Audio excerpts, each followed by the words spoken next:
Muy bien, estamos listos. Estamos transmitiendo en esta noche a través de Facebook Live y bienvenidos a todos los que ya están conectados acá vía Zoom. Esta noche tenemos la oportunidad de recibir una interesante conferencia de parte del licenciado César Custodio. César es licenciado en Administración de Empresas y ha laborado en varias instituciones como un analista de mercados, también dando consultorías, y actualmente él se desempeña en el cargo de vicerrector administrativo de la Universidad Panamericana de Guatemala. Entonces él está invitado en esta noche para compartirnos el tema el hombre frente a la corrupción. Antes de darle la palabra, solo quiero pedirles a todos que durante la exposición pudiéramos mantener nuestros micrófonos cerrados y si pueden y si gustan tener su cámara abierta para que los que están en Facebook también puedan conocerles y verles. Y después de la exposición de César vamos a tener un tiempo abierto para preguntas. Entonces, si van teniendo algunas inquietudes, los que están viéndonos en Facebook también pueden escribirlas o también en el chat de aquí de Zoom las pueden poner o abrir su micrófono en el momento de preguntas y lanzarlas para que todos las podamos oír. Así que César, muchas gracias por apartar este tiempo y estar aquí con nosotros. Damos el tiempo para exponer tu tema. Muy bien, muchas gracias, Héctor. Para mí es realmente un gusto compartir este tiempo y con todos los que nos estén viendo en las redes sociales. Es grato saludarles y compartir con ustedes un tiempo de un tema tan relevante como es la corrupción. El hablar del hombre frente a la corrupción o a lo corrupto está íntimamente ligado a la ética y a la moral. Por esa razón es importante, antes de hablar de la corrupción, es hablar de la ética. Me pregunto, ¿por qué razón? Porque hablar de la corrupción hoy es tan generalizado que cada día hay noticias en el mundo, Europa, Asia, América, Medio Oriente, el Lejano Oriente, en fin, sobre diversos actos de empresas, organizaciones, gobiernos, etcétera. Es decir, que ni la iglesia, ni los bancos, las universidades, los sistemas legislativo, judicial, en conclusión, tan de actualidad, pero a su vez también tan antigua la corrupción. Y la corrupción no tiene un lugar, o por decir solo es dentro de la iniciativa privada o solo es dentro del gobierno. No. La corrupción se da a todo nivel. Y por eso digo, no es solo cuando hablamos de corrupción, muchas veces pensamos o estamos con la idea de qué vamos a hacer. Pero existe a nivel internacional gran preocupación por el fenómeno de la corrupción. Sin embargo, se nos olvida que tanto la corrupción como la honestidad son actos y fenómenos construidos y aprendidos. Las personas y las sociedades no son naturalmente honestas ni corruptas, son los hombres. La honestidad como la corrupción en una sociedad son el resultado de un conjunto complejo de aprendizajes que concurren en los diferentes espacios de socialización que van desde, uno dice desde la familia hasta alcanzan los medios de comunicación, alcanzan todas las áreas donde el hombre se desenvuelve. Cuando no se acepta que la corrupción es aprendida y construida, se corre el peligro de creer que el aumento de controles, de normas y castigos por sí mismos puedan construir la honestidad. No, no es cierto. No es entre más controles ponga que voy a lograr que la gente sea más honesta, es decir, sea menos corrupta. La institución es útil cuando la persona o el grupo puede visualizar y comparar los beneficios de hacer el acto positivo, hacer las cosas bien hechas.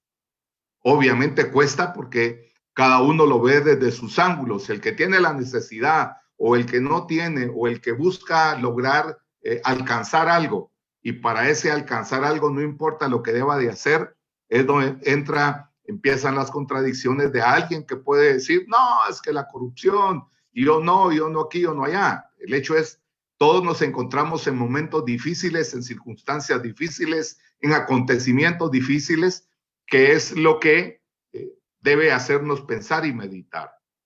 No es posible detener la guerra y la muerte que vivimos si no somos capaces de construir una pedagogía de la vida y la solidaridad. Cuando una sociedad es capaz de aprender a valorar la vida y la dignidad humana, puede valorar y proteger las normas y los castigos que inhiben los actos contra la dignidad humana.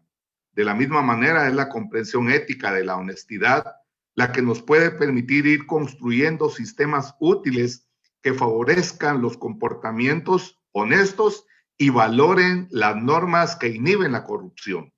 Dentro de esta perspectiva, quiero someter a discusión una serie de tesis que, desde mi experiencia como hombre de empresa, puedo contribuir a crear una cultura de honestidad y honradez que ayude a ir suprimiendo la corrupción. Para hacerlo, primero haré una delimitación del concepto de corrupción y honestidad y una enunciación breve de los espacios de socialización en donde estos conceptos se vuelven prácticos.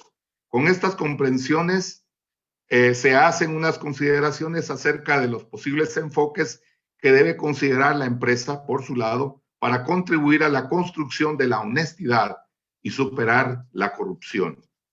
La corrupción y la honestidad como construcción y aprendizaje. Esto pongo de encabezado.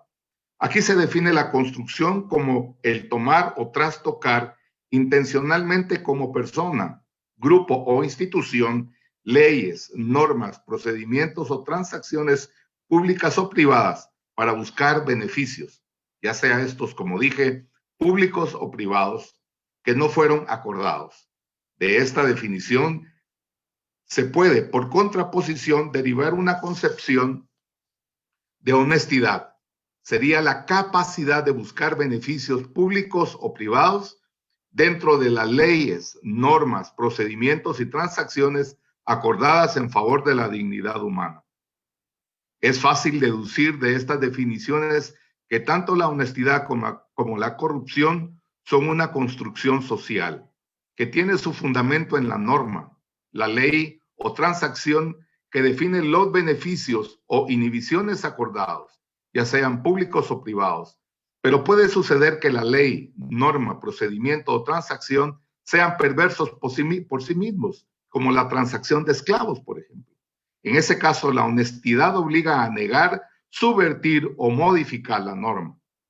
En un ambiente donde la normatividad y las transacciones desconozcan la dignidad humana, no es posible superar la corrupción. La construcción de la honestidad social supone una sociedad que se esfuerza, como diría Simón Bolívar, por hacer las leyes justas y, sobre todo, útiles.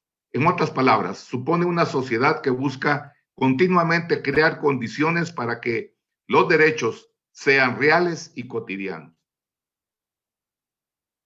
En este tema, sobre todo lo que son los enfoques en las leyes, en las normas, en los códigos, todo está construido dentro de una sociedad para que esa sociedad pueda funcionar de una manera efectiva, de una manera transparente, de una manera armoniosa.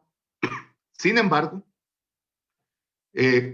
las experiencias que hay es que tanta ley muchas veces, tanto sello en un documento, solo me está diciendo cuántas veces tengo que pasar con alguien a suplicarle me ponga su sello y me ponga su firma. Y ese embrollo de leyes al final no conducen a que una persona que está actuando en esa búsqueda tenga que encontrarse dentro de este reto para saber actuar a pesar de esas circunstancias.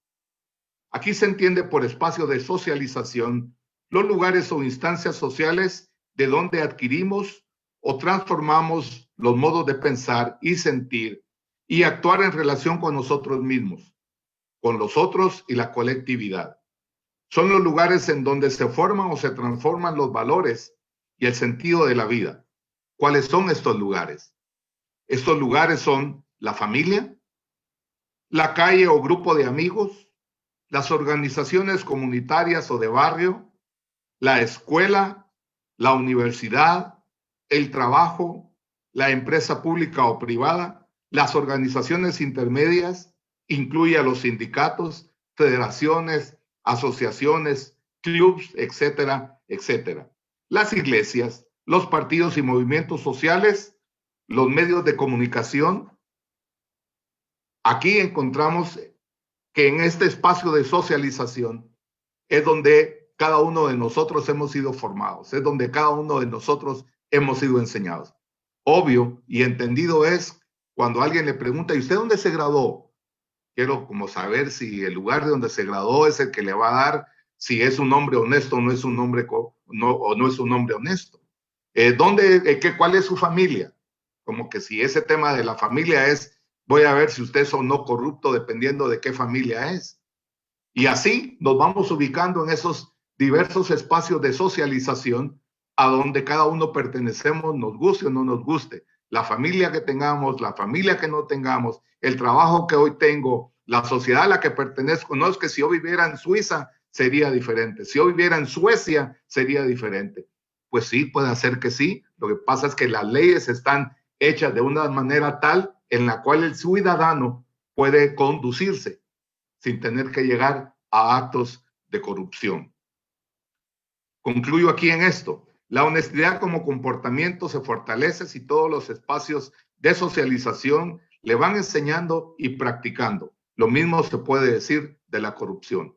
En ese ir practicando lo bueno es cuando las leyes, las normas, los códigos están en una correlación tal que el ser humano puede desarrollarse armoniosamente en la relación con el resto de los que conforman esta sociedad. La empresa y su aporte a la construcción de la confianza social. La confianza es el indicador social de la presencia de la honestidad. La creación de la confianza es la forma como la empresa puede contribuir a superar la corrupción. La confianza es un resultado de la ética empresarial. Hoy los empresarios vamos aprendiendo que uno de los recursos más importantes en la productividad es la ética. La ética. A nivel interno y a nivel externo.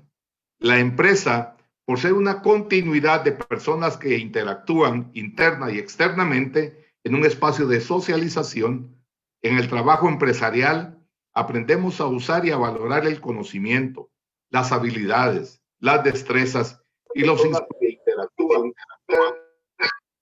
para producir importante de la riqueza de una sociedad.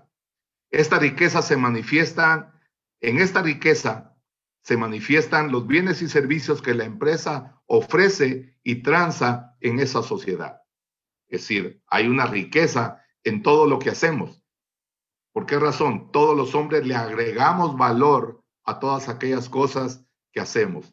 Para unos es recibir un salario, recibir una remuneración. Para otros es obtener el beneficio de una ganancia. Es decir, pero todos estamos contribuyendo a construir esta sociedad con un trabajo armonioso cuando las leyes, los códigos y todo tienen esa concordancia para su realización. Si entendemos la ética como el arte de elegir aquello que conviene a la vida digna, la ética empresarial consiste en producir bienes y servicios que contribuyan a la satisfacción de necesidades sociales, es decir, a la dignidad humana. No todo lo rentable es productivo desde la perspectiva ética. No tiene sentido la rentabilidad cuando genera exclusión y pobreza en determinados sectores.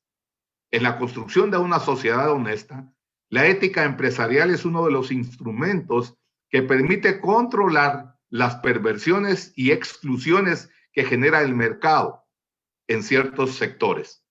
Los principales instrumentos que posee la empresa y el empresario para influir en la sociedad son la inversión, el producto, los precios, la tecnología, los tipos de transacciones, los salarios y la cultura organizacional del capital humano. Toda capacidad de influencia conlleva una capacidad pedagógica, es decir, una capacidad de modificar los modos de pensar, sentir y actuar.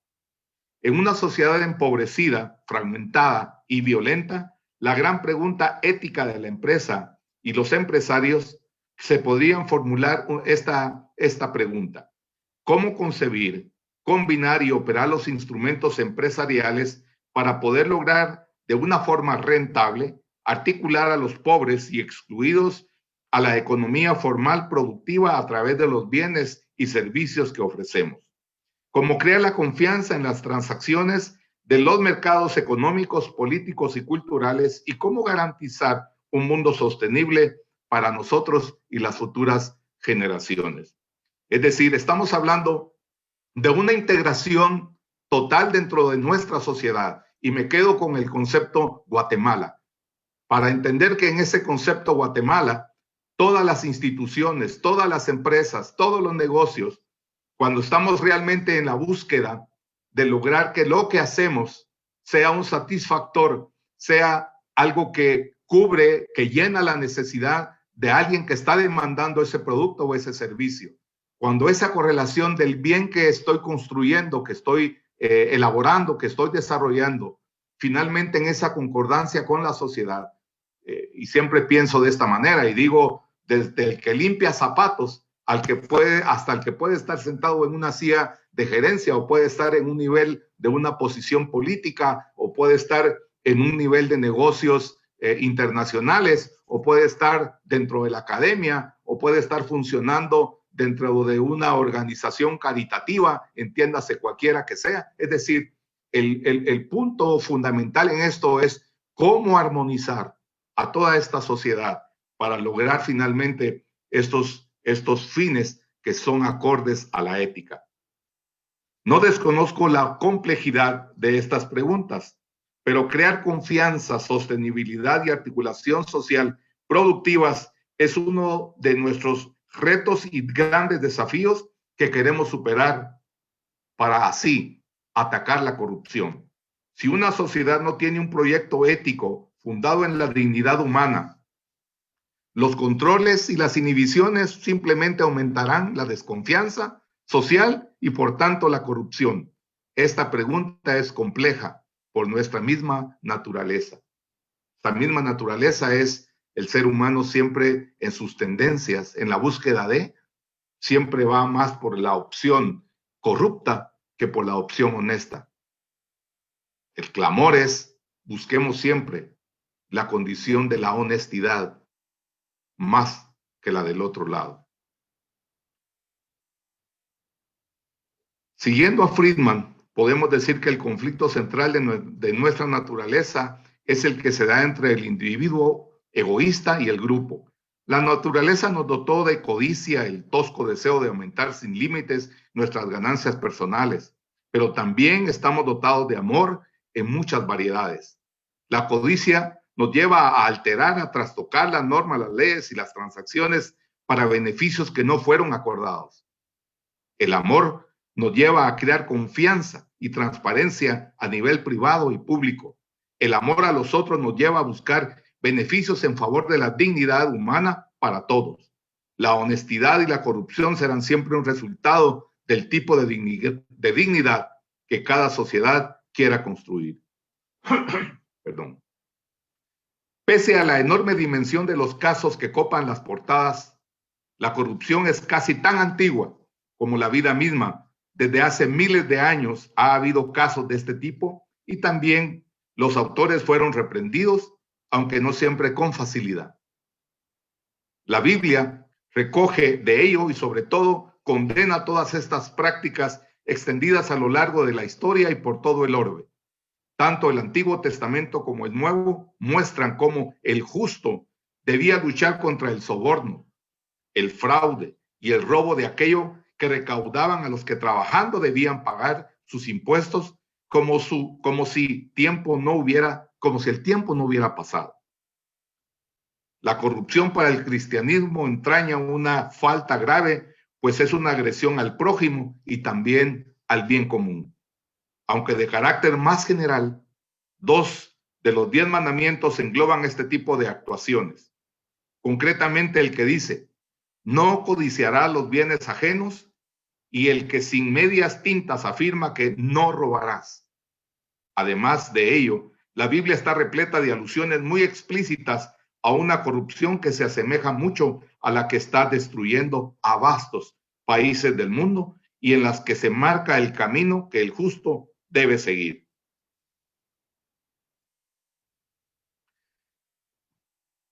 Yo a veces soy un poco en mi desarrollo humano, en mi desarrollo profesional y en mi desarrollo espiritual, he perseguido más la búsqueda de la aplicación.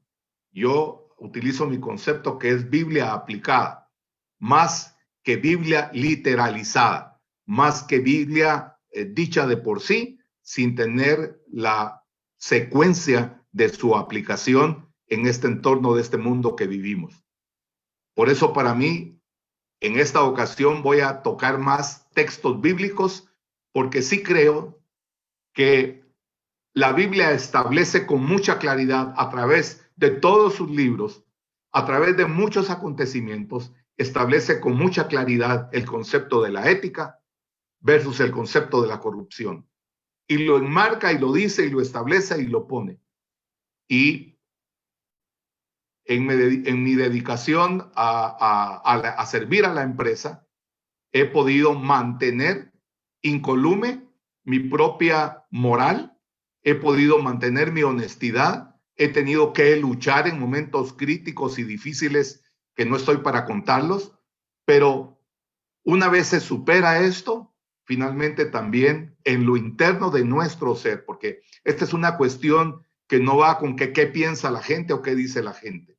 Lo que va es hacia lo interno de cada uno de nosotros, donde podemos encontrar realmente una libertad espiritual que nace de la aplicación de los principios que establece este libro de los libros, que más que un libro religioso, es un libro pedagógico, es un libro andragógico, es un libro que enseña a toda persona.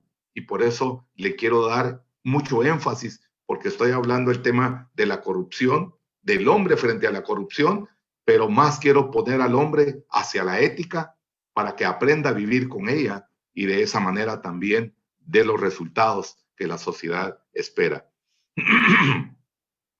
El importante profeta Isaías ya aseguraba en el siglo VIII antes de Cristo que el que rehúsa ganancias fraudulentas, el que se sacude la palma de la mano para no aceptar soborno, el que se tapa las orejas para no oír hablar de sangre y cierra sus ojos para no ver el mal, ese morará en las alturas, subirá a refugiarse en la fortaleza de las peñas, se le dará su pan y tendrá el agua segura.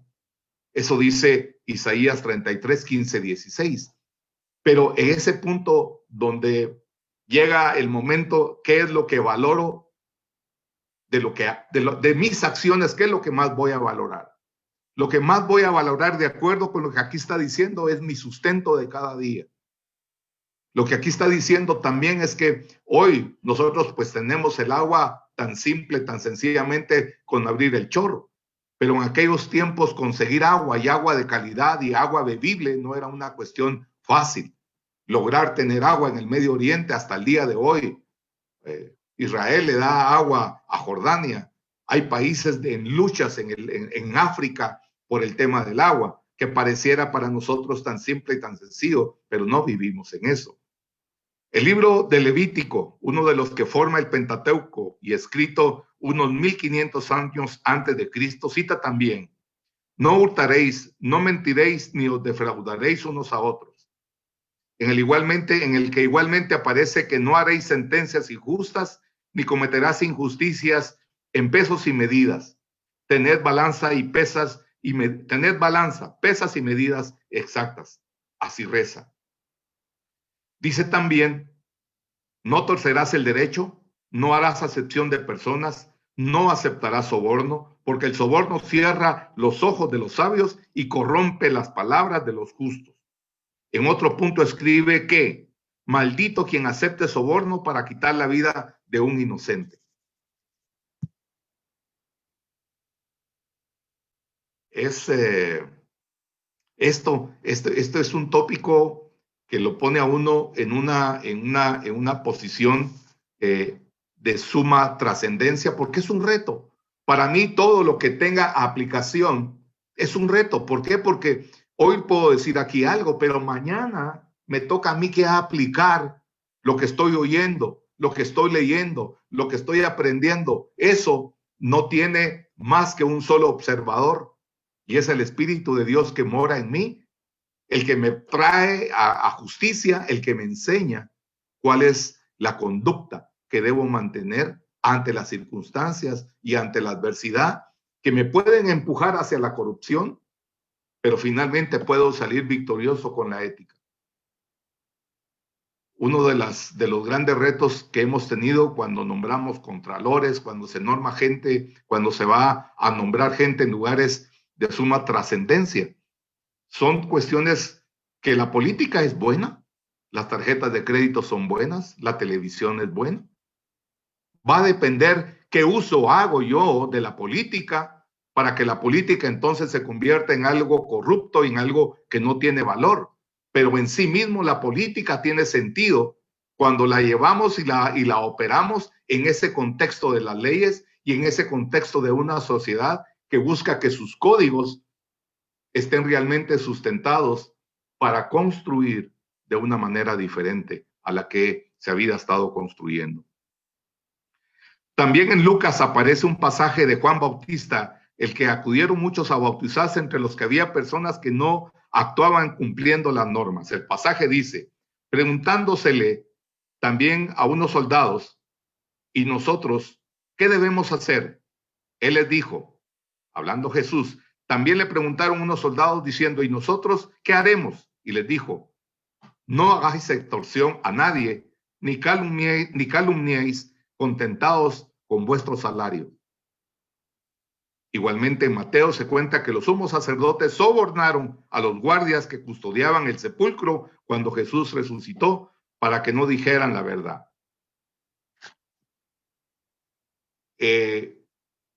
Obvio que para poder desarrollar esto me he sustentado en páginas, me he sustentado en libros a los que hago alusión al pie para que también quede claro que no todo es pura inspiración mía, sino he ido a fuentes para obtener la información. Dado lo expuesto y en mi consideración, debemos centrarnos más en el uso y aplicación de los principios éticos que son como la verdad de las Escrituras. A esta concepción le llamo, como dije, Biblia aplicada, que puede mantenernos incólumes, librándonos de la esclavitud de la corrupción, haciéndonos libres en el día a día cuando cumplimos con nuestras actividades en el trabajo diario, sea empresarial, organizacional, institucional, como propietario o como colaborador en una institución la que me paga a mí un salario. Los valores éticos suelen ser consistentes, aunque puede cambiar si los ideales o creencias del sujeto cambian o en función de determinada situación. Y aquí a veces se asombra uno porque dice que la mafia tiene su ética. Óigame. Los corruptos establecen sus normas éticas. Pero cuando yo veo las normas éticas establecidas, por eso por eso me sustento mucho en la Escritura para esto, porque es el libro que realmente sustenta la ética. Es el libro que puede llevar al hombre a tener una vida realmente ética. Y si la tiene corrupta, también le va a decir que su vida no es una vida ética, sino es una vida corrupta. Y no es, creo, lo que estamos buscando en realidad. Y ahora me voy a enfocar entonces para ir dándole paso a este tema. Me voy a ir en principios éticos universales para entender el todo más que lo pequeño, pero también voy a hacer un énfasis al final de esta parte, diría, más personalizada de la ética. Los principios éticos universales nacen del reconocimiento de la dignidad humana y de la necesidad de un pleno desarrollo en convivencia, en armonía y en paz, respetando la diversidad, la multiculturalidad, las creencias y las religiones. Los principios son reglas o normas de conducta que orientan la acción de un ser humano. Se trata de normas de carácter general, máximamente universales, como por ejemplo, amar al prójimo, no mentir, respetar la vida, etc. Los principios son declaraciones propias del ser humano que apoyan su necesidad de desarrollo y felicidad. Estos principios universales se les puede apreciar en la mayoría de las doctrinas y religiones a lo largo de la historia de la humanidad. Y menciono esta en primer lugar: el principio de la universalidad del propósito individual y el propósito para el conjunto.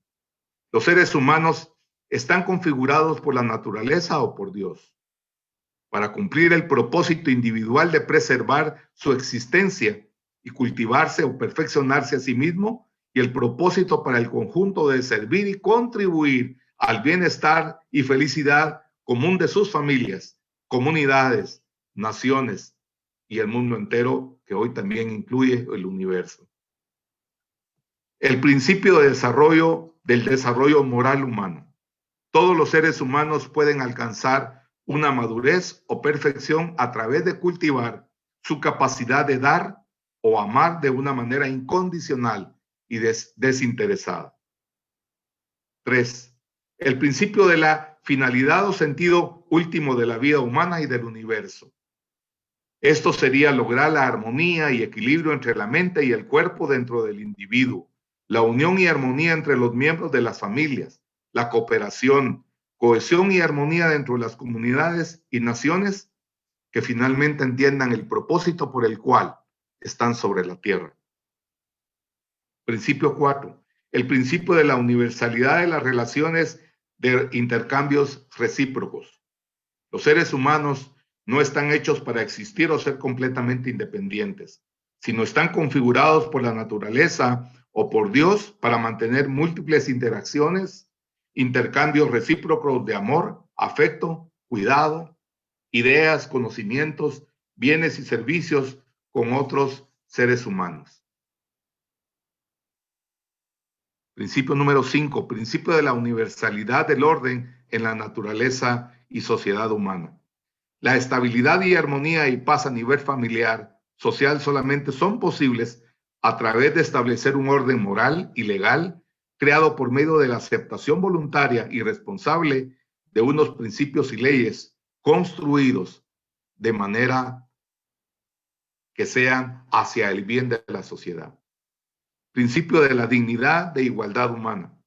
Todos y cada uno de los seres humanos, sin distinción de género, raza, etnia, clase o condición social, son poseedores de una misma dignidad especial, por naturaleza o porque Dios se las ha conferido. El principio en esto de la igualdad humana es: Dios hizo al hombre a su imagen y a su semejanza. Principio 7 del progreso a través de la cooperación centrada en un propósito común. El progreso o desarrollo de la humanidad, ya sea en el campo económico, tecnológico, social y humano, se produce principalmente a través de la comunicación, el entendimiento mutuo centrado en propósitos comunes y fines compartidos. Principio de la libertad, responsabilidad y creatividad humana. La libertad y creatividad son las capacidades que hacen posible que los individuos cumplan los propósitos o fines de su vida, es decir, llegar a ser responsables por sí mismos. Este principio de la libertad, responsabilidad y creatividad humana es algo que está muy enmarcado dentro de la libertad que Dios le da al hombre. Cuando entendemos Conoceréis la verdad y la verdad os hará libres. Realmente está hablando de una concepción universal en la cual la Escritura le da al hombre esta libertad que está mencionada acá, sin que esté atado a religiones, sino que esté atado a Dios como el centro principal que le da la vida y que puso en él su espíritu. La libertad y la creatividad son las capacidades que hacen posible que los individuos cumplan los propósitos o fines de su vida, es decir, llegar a ser responsables de sí mismos, preservando su existencia y cultivando libre y creativamente sus propios talentos y habilidades. Además de esas habilidades, cualidades y carácter peculiar y únicos, y hacerse también responsables por los demás en el entorno de una sociedad y su familia, contribuyendo de forma voluntaria y creativa al bienestar y felicidad de su familia, comunidad, nación y universo. También en esta libertad por la cual los individuos adultos no deberían ser tratados como eternos infantes, animales o máquinas, manteniéndoles sujeto a una forzada y continua coacción exterior que limite su libertad, autonomía y creatividad, impidiéndoles así ser responsables de sí mismo y de los demás, cumplir con los propósitos y fines de sus vidas y elevar y potenciar su valor como personas. Otro concepto para este punto de la libertad, responsabilidad y creatividad humana.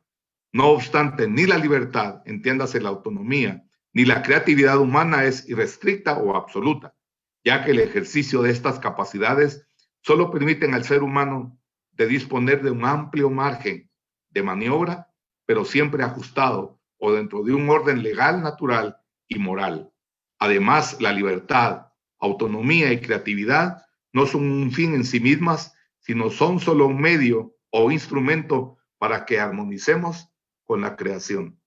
Hoy, más que nunca, estamos hablando de por qué el medio ambiente se ha corrompido. ¿Quién lo corrompió ese medio ambiente? ¿Sí, por sí solo? ¿O el hombre hemos tenido que ver con eso? ¿Hemos tenido que ver con toda la atmósfera? Hemos tenido hoy, a raíz de esta pandemia, dice que desde la India no se miraban los montes Himalayas. Hoy se pueden ver. México era un país sometido al uso de las placas. Hoy se acabó las placas pares.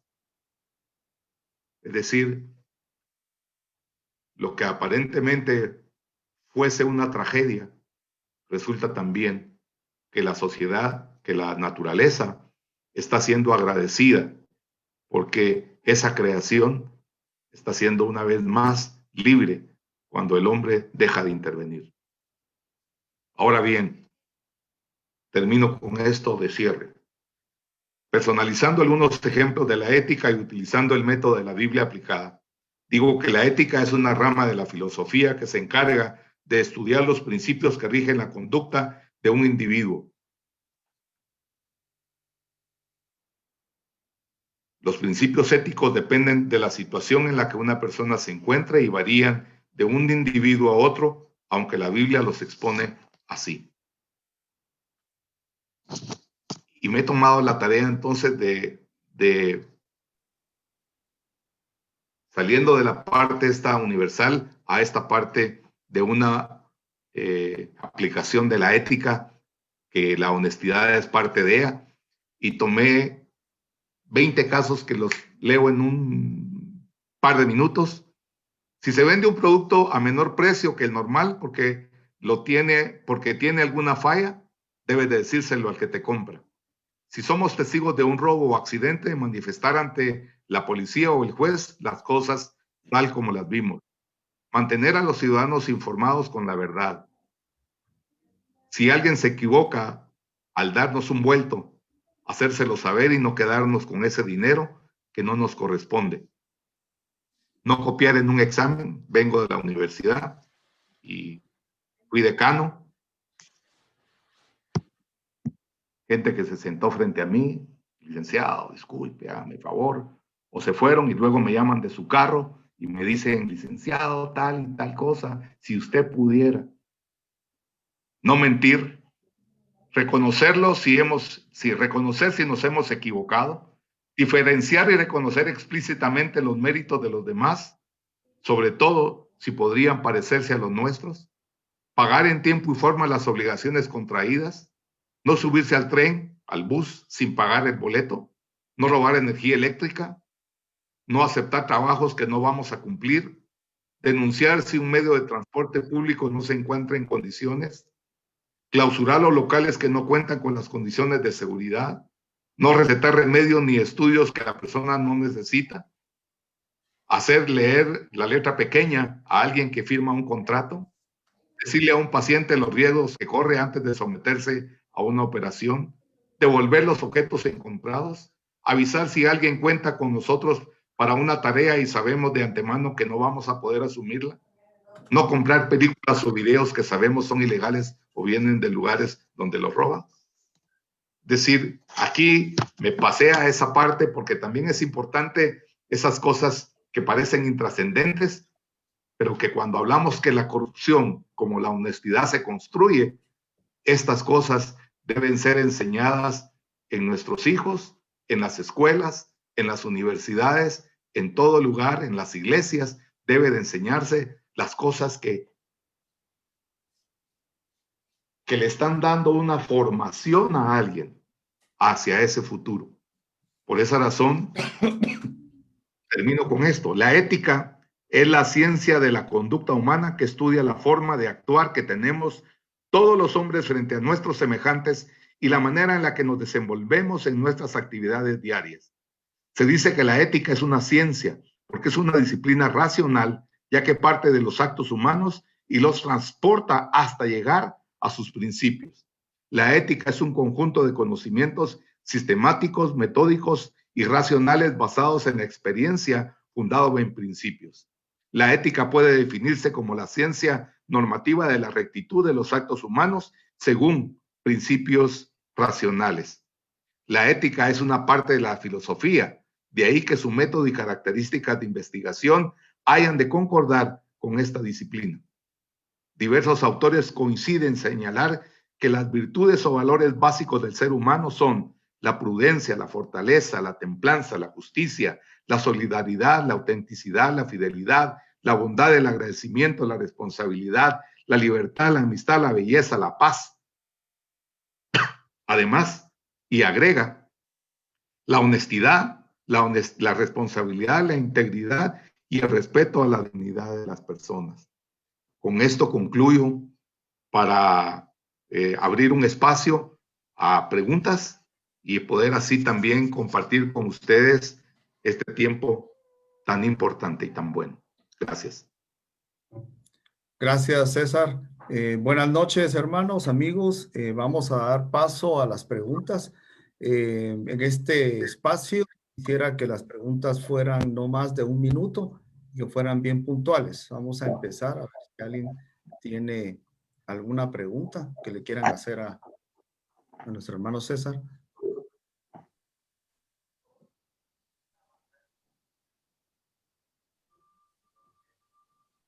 Voy a empezar yo entonces con una pregunta para que se animen todos. César, gracias, bastante extenso. Me recordé de mis días de colegio en primer lugar y luego de universidad. Me recordé ahí de las dos corrientes éticas, la material y la formal. Y pues en los conceptos de ética pasamos por reconocer el bien supremo y unos vienen que el bien supremo es el placer, otros la sabiduría, otros que el bien supremo es la moral, y llego a el bien supremo, según Santo Tomás, es el acercarse a Dios.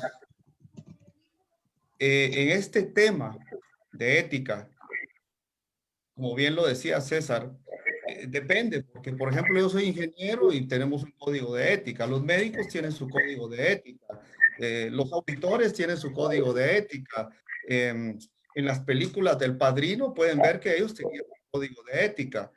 Hoy hablamos de que los narcotraficantes tienen su código de ética. Entonces, dado que estamos moviéndonos hoy en día en una ética o una moral científica, sustancial. Ahora, mi pregunta va inclinada a esto. ¿Qué pasa con nosotros, los creyentes? ¿Cuál debe ser nuestro actuar, nuestro comportamiento? Y en base a una cosa que César hablaba, cuando decía que si uno cumple la norma, lo tenemos que denunciar. Por ahí, ¿qué pasa con nosotros los cristianos? Aquellos cristianos de nombre o que conocemos a muchos que pues no solamente no cumplen un código de ética, sino que están en actos de corrupción. ¿Cuál debe ser nuestro comportamiento o nuestra actitud ante esos actos de corrupción? Pues si te respondo enfáticamente es denunciarlos en primer lugar, que es una responsabilidad que lo exige la ley. La ley exige que si yo tengo conocimiento de un acto delictivo, debo de denunciarlo. Tengo que tener la evidencia, por supuesto, tengo que tener las condiciones necesarias para hacerlo. No puedo sumirme o no puedo sumarme al mundo de gentes que señalan sin tener la evidencia, porque también en una sociedad como la nuestra es muy fácil señalar, pero tener la evidencia me obliga a mí a tener que ir ante las autoridades. En la universidad nos pasa, existe un centro de asistencia social que en los documentos que una persona como estudiante queda claro que si se entera que un hombre viola a su hija, por ejemplo, o maltrata, pues debe existir una denuncia. Entonces, en términos para mí, no solo es para el cristiano, es para toda persona que conforma una sociedad como la guatemalteca, que todos nos vemos involucrados en los procesos de corrupción, como en los procesos adversos a la corrupción, que van en función de la ética. Y por eso, no sé si estabas, pero quise dejar claro que por eso no acostumbro a hacerlo, pero me escudo mucho aquí en la Biblia, porque es el manual por excelencia que sí establece con puntualidad los puntos de la ética. Me dice, si usted roba, ya no robe. Y que robaba ya no robe más. Entonces me está sacando de la corrupción y me está trayendo al mundo ético. Por esa razón te respondo, creo que en esto todos tenemos una participación, para bien o para mal el que actúa de acuerdo con la corrupción y para bien el que toma la decisión, porque esto es una cuestión racional. Yo tomo la decisión si hago lo correcto o no hago lo correcto, si miento o no miento, si robo o no robo. Es decir, cada uno tenemos un compromiso ante la sociedad y ante Dios y ante la familia de actuar de una manera consecuente con la ética. Gracias, César. Ahora ya se anima. A ver si alguien ya se anima.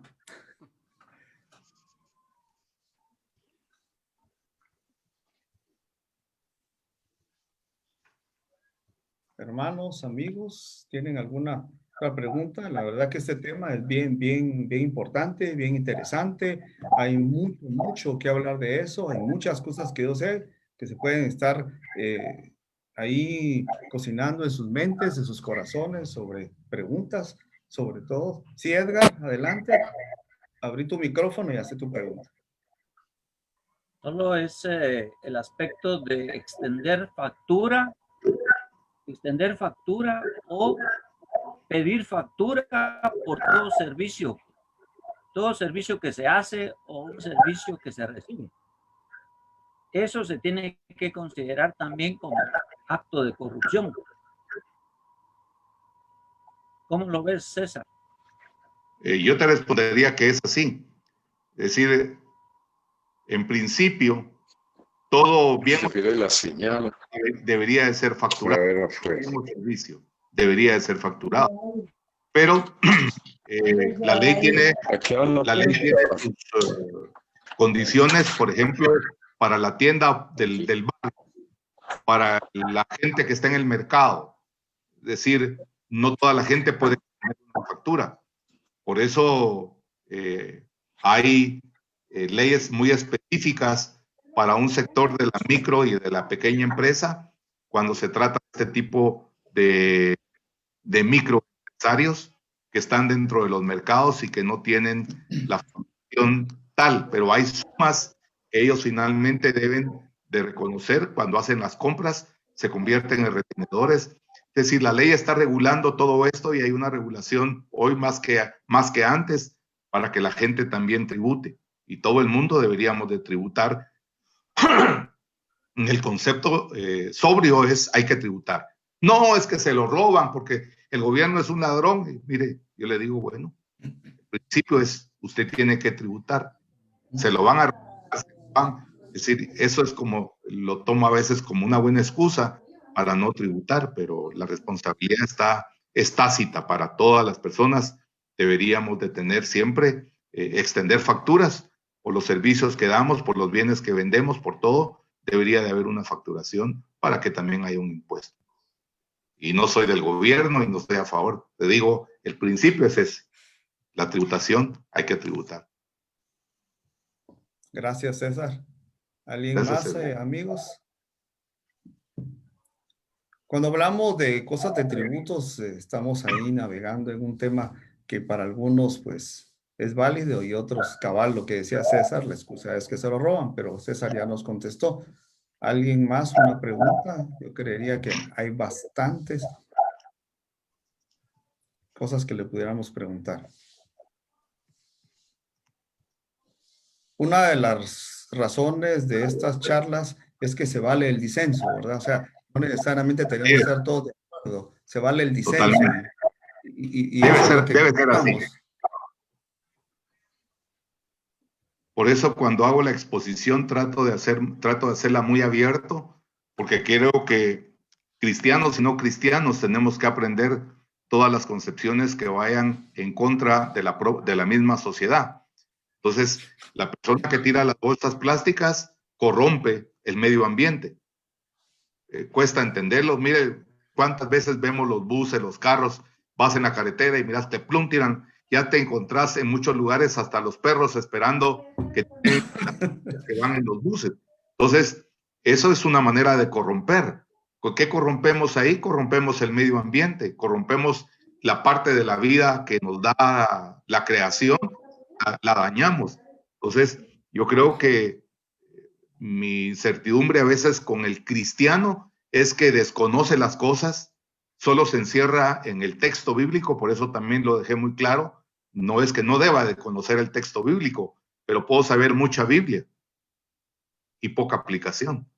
Y lo que estamos buscando, que es lo que te entiendo con esto, es que apliquemos y que entendamos el contexto en el que vivimos.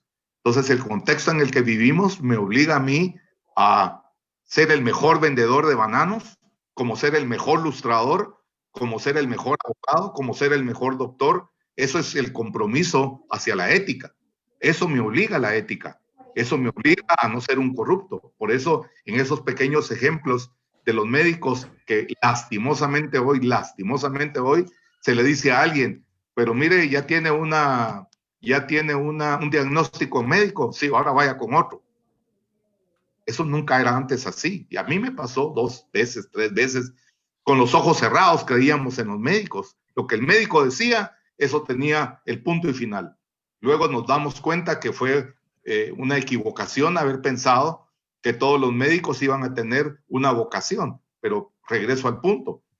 Hablemos de profesores, hablemos de albañiles, para irme a todos los ámbitos. Me voy a constructores, a los arquitectos, a los ingenieros. Es decir, somos la sociedad. La sociedad no tiene, no, es que mire usted, los peores son los arquitectos, o los peores son los médicos, o los peores son los albañiles, o los peores son los empleados bancarios. No, en una sociedad todos somos parte de ella y todos tenemos el tácito compromiso de tener una vida que sea ética. Fácil no es. ¿Por qué? Porque cuando entro en el mundo de la sociedad, pues yo siempre lo he dicho, salgo de las puertas de la iglesia y salgo a la sociedad. Allá adentro me enseñaron un montón de cantos muy bonitos y ya viene el Señor y ya siento las luces y veo todo y salgo a la calle. Ese salir a la calle me obliga y me compromete a entender qué es la corrupción y qué es la ética. ¿Por qué? Porque en cualquier momento voy a hacer algo que va contra la ética. Y si va contra la ética, es corrupción. Por eso elegir magistrados, por eso cuando vamos a votar, por eso elegir jueces, por eso elegir cortes. Para nosotros que vemos ese diario vivir, dice uno, Guatemala, quisiéramos que todos estudiaran, que todos estuvieran preparados, porque necesitamos entrar a todos estos lugares, gente que realmente respete estos principios éticos y los haga parte de su vida. El reto es fuerte, mi estimado Wolfgang, que es lo que sé que ustedes buscan también. Correcto, sobre todo como dices tú, César, que vivimos en una sociedad donde los conceptos se han retorcido. Cuando cumplís con las normas establecidas, se te tilda de baboso.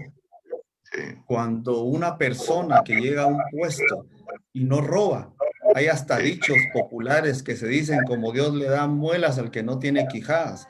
O el otro dicho popular de los que llegan en ciertos puestos que dice, yo no le pido a Dios que me dé, sino que me ponga donde hay. ¿Sí? O sea, ese tipo donde se enaltece la corrupción realmente, porque el que hace algo malo y recibe un beneficio, le llaman buzo, pilas. Sí.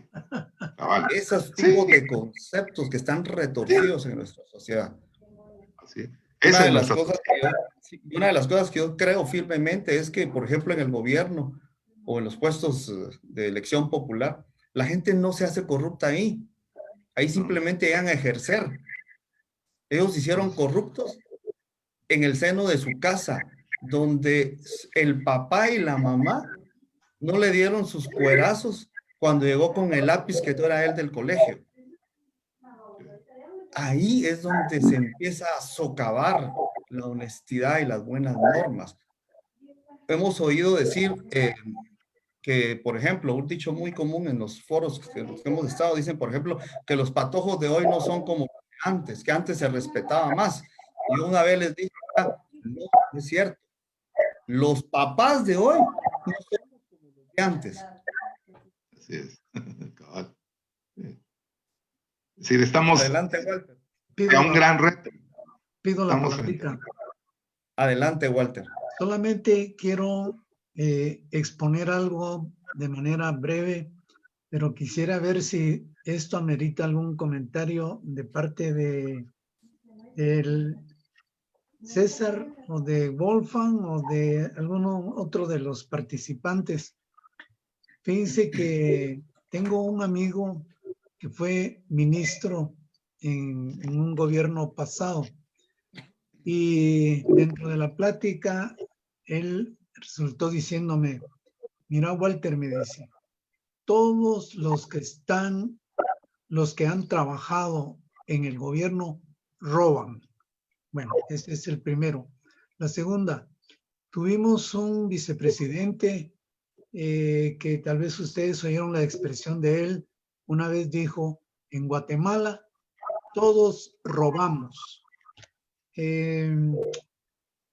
Bueno, estas cosas yo lo quiero, a ver si no me apalean en la iglesia, pero miren esta sencillez. En mi pantalla aquí veo como 2, 3, 6, 9, 12, 15. Ahorita aparecemos 15 participantes en esta reunión, pero yo creo que no todos estamos participando. Yo diría, participamos los que aparecemos ahí en la pantalla. Bueno, tal vez no amerite, ¿verdad?, comparar una cosa tan pequeña como con las otras, pero para ustedes es correcto ese tipo de conceptos cuando emanan de gente que debe ser ejemplo para la sociedad.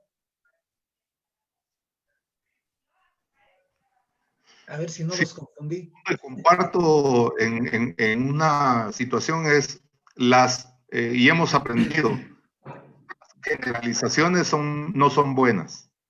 Es decir, todo lo que yo generalizo tiene connotación con mucho margen de error. Es decir, puedo conocer gente que ha estado en el gobierno y ha sido honesta. Muchos maestros, principalmente. Trabajé en el interior del país por muchos años. Vi muchos maestros salir hacia las comunidades, ir a hacer su ejercicio de docencia y terminar su vida jubilados. Son parte del gobierno, entre ellos maestros, como supervisores, como gente que ha estado en un nivel, si lo veo desde el punto de vista de la docencia, si lo veo desde el punto de vista de médicos que trabajan para el gobierno en instituciones públicas, ahí sí tengo muchos dedos, muchas manos, muchos doctores que realmente tienen vocación médica dentro del Hospital San Juan de Dios, dentro del Hospital Roosevelt, dentro de hospitales nacionales. Uno conoce médicos y enfermeras de un alto calibre de vocación. También conozco jueces que son jueces justos, que son jueces que tratan de hacer bien su trabajo. Los hay, pero los hay también del otro lado. Es decir, no puedo generalizar que el gobierno sea como tal, como sea, usted trabajó en el gobierno, usted es un corrupto. Usted es un corrupto. No puede ser, es una apreciación equivocada si yo señalo a alguien de manera, en ese concepto de generalización. Todo lo hay en este mundo. Por eso cuando estamos hablando de que la corrupción no tiene límites, miren las iglesias, miren las universidades, miren muchos lugares. Uno diría, no puede ser. Sí, en todos lados pasan casos. ¿Por qué? No puedo decir es que todas las iglesias son corruptas, todos los ministros, si los sacerdotes, si los pastores, es decir, no puedo decir eso. Hay casos de corrupción que los hay y han sido denunciados muchos de ellos. Hay algunos que nunca se supieron y hay otros que saben hasta que el tiempo transcurre. Pero al final todos tendremos un juez y un juicio de todas las cosas en las que hemos actuado. Y el principio para esto es el temor a Dios, que es el que nos separa, nos aleja y nos logra dar hasta cierto punto una perspectiva de una vida más dentro del mundo ético que dentro del mundo de la corrupción. Sobre todo si buscamos agradar a Dios, bajo ese concepto como máxima universal a nosotros que creemos en Dios, cuando buscamos agradar a Dios en todo lo que hacemos, no hay lugar para caer en un acto de corrupción. Sí. Yo creo que todos hemos visto, y es un poquito grotesco ver cómo personas que han caído en actos de corrupción salen luego que están presos con la Biblia en la mano, clamando a Dios como una fachada, pensando que así la ley los va a hacer benévolo con ellos, o buscando el consuelo social, cuando creo que como sociedad, no importa en qué ámbito esté la persona que cometa un acto de corrupción, debiéramos señalarlo, casi que juzgarlo, así como al niño que comete algo malo en el supermercado y se roba el chocolate y llega la mamá y lo toma y le dice, vas y devolver el chocolate, y le decís al gerente de la tienda, disculpe que me robó el chocolate. Eso se le y no lo vuelve a hacer en la vida. Creo que eso como sociedad nos ha faltado. Tenemos poca memoria y a la vuelta de la esquina las personas andan como Juan por su casa después de que han hecho cualquier barbaridad. Y como ustedes lo decías, Walter, hay cada descarado que dice cada cosa, ¿no? En Natanael, que está acá, no me dejará mentir, de un conocido que teníamos de IBM que decía, yo si llego al gobierno, yo robo mucha. Yo con la reputación por los suelos, decía, pero las cuentas del banco, este tipo de cosas son las que realmente como sociedad debemos empezar a castigarlas seriamente, porque el no haber consecuencias en las cosas que hacemos son los que hacen que todos los días cambiemos uno corrupto por uno más corrupto. Por eso dice que la justicia debe ser rápida y eficaz. Y eficaz, correcto. Muchas gracias. Muchas gracias. Es un gusto. Bueno, amigos, hermanos, no sé si hay alguna otra pregunta. Ya no. Entonces, sí, creo que no. Perdón, César. Adelante. Sí, adelante, Julio. Hola. Julio. No sé si me escuchan. Sí, Julio, adelante, te escuchamos. César, Solo que Te no escucho te bien, vemos, Julio. César, ¿Me escuchas, Julio? César, sí, no sé, es que no tengo. Ah, ok, es que no tengo muy buena señal donde estoy. Sí, sí. Yo sí te escucho muy bien, Ok, gracias, estoy un poco lejos. ¿Cómo? pero qué bueno. Sí, correcto. Bueno, solo algo, César, me resulta interesante. Ok, perfecto. Me, me, me, me da como cosquilleo preguntarte esto. Sé que no es fácil y tal vez cae de su propio peso, pero aprovechando tu opinión, ¿cuál podría ser de una manera global, pensando en nuestra nación, pensando en Guatemala, pensando en cómo se mueve las instituciones de gobierno, como ya lo estamos platicando, pero pensando también cómo se mueve la iniciativa privada, que tampoco,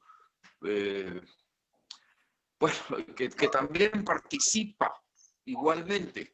O sea, ni iniciativa privada ni gobierno están exentos de la falta de ética, ¿verdad? ¿Qué opinión te merece o qué pensarías como una solución o un intento de solución para nuestra nación, para Guatemala, viendo cómo los valores y la ética del hombre y del poblador ha venido pasando a un segundo, tercero, cuarto plano de la vida? El primero es subsistir de cualquier manera, ¿verdad? Como mencionaba Wolfgang, el ejemplo de ese colega de él, pero una opinión global. Yo sé que es complicado y tal vez todos tenemos una opinión que llegaríamos más o menos al mismo sitio. El mismo sitio sería obviamente tener temor de Dios simplemente, ¿verdad? Pero como no podemos generalizar tampoco, a manera de solución, si tuvieras la vara para poder ordenar ese menosprecio a la ética, César, ¿qué harías? ¿O qué opinas? ¿Qué nos podrías decir realmente para nuestro país? Fíjate que me ha servido un ejemplo que lo leo y lo encuentro en varias partes del aprendizaje. Dice, y esto es muy sabido de todos, cuando un latinoamericano llega a los Estados Unidos, ¿cuál es la transformación y el cambio que tiene ese latino que llega a los Estados Unidos? Lo primero que empieza a manifestar es el respeto por la ley, porque si no la respeta, la ley le cae encima. Por ejemplo, ahí aprendes a ser altos. Ahí te das cuenta que el alto tiene un sentido. Alto en Estados Unidos es detenerse, no es seguir caminando y pasar viendo para todos lados y con el carro en marcha, por ejemplo. Me decía recién hace una semana una persona conocida que su hijo cayó en una falta y al caer en esa falta su hijo va a enfrentarse con una situación muy crítica por lo delicado del tema en el que están acusando, la ley. Es decir, el ser humano también puede llegar a respetar la ley.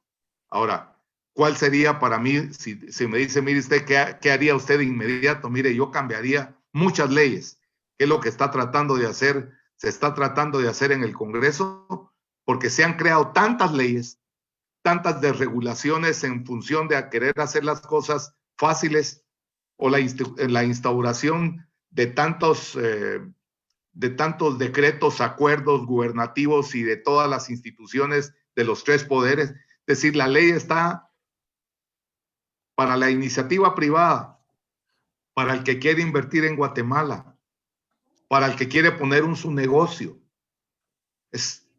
si las leyes necesitan una reestructuración inmediata. Si a mí me dieran esa varita y yo pudiera hacer algo, es reestructurar las leyes, que es un marco que permite que la sociedad pueda desenvolverse. Por eso cuando miro Suecia, cuando miro, ¿cómo se llama? En Alemania tengo mis peros, pero Suecia, que es un país, Suiza, que son países muy conocidos por los estándares que tienen en relación a la ley. Encontré en Estados Unidos, en áreas donde están sentadas estas grandes instituciones religiosas, que uno entra al supermercado y nadie te cobra. Tú mismo pagas y tú mismo agarras tu vuelto, usas todo, lo pagas en estos lugares, a manera de educar a la gente a que no es necesario que haya quien esté cobrando. Pero regreso para responderte. Te diría, mucho tienen que ver las leyes. Mucho en este país, como en muchos países. Lo que hace eficiente a estos países son las leyes.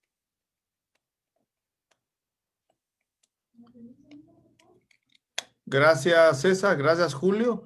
Voy a dar paso ya a Excelente, gracias. algo que quiere hacer, que vamos a hacer ahorita. Héctor, te cedo para que sigamos con lo que tenías planificado para este momento. Sí, gracias. Gracias, Wolfgang.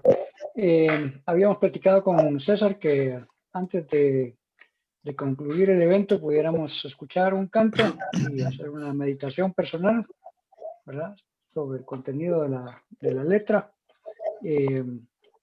Después de eso vamos a tener un tiempo para despedirnos y declarar cerrada la conferencia de esta semana. Les recordamos que este ciclo de conferencias es quincenal, así que dentro de 15 días, el jueves siempre a la misma hora, tendremos otra conferencia que les vamos a anunciar anticipadamente. Así que les voy a poner por acá este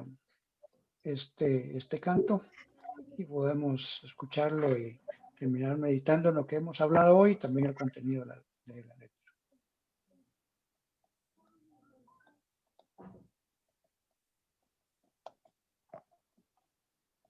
Me dicen si lo escuchan.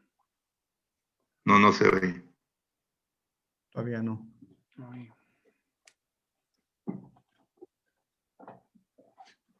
Se supone que... Un momentito.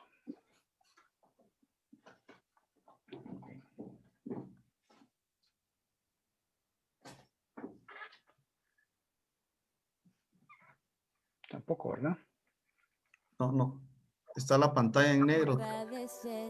Ahí está, Héctor.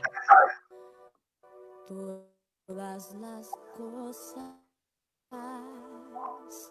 que has hecho por mí, cosas inmerecidas que dices para mostrar tu amor por mí.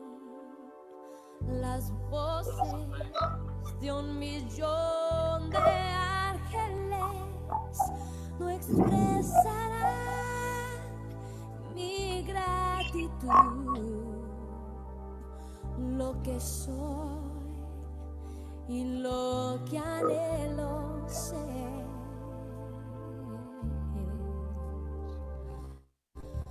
Lo debo todo a ti.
Muy bien, de nuevo agradecemos a todos su participación, su asistencia.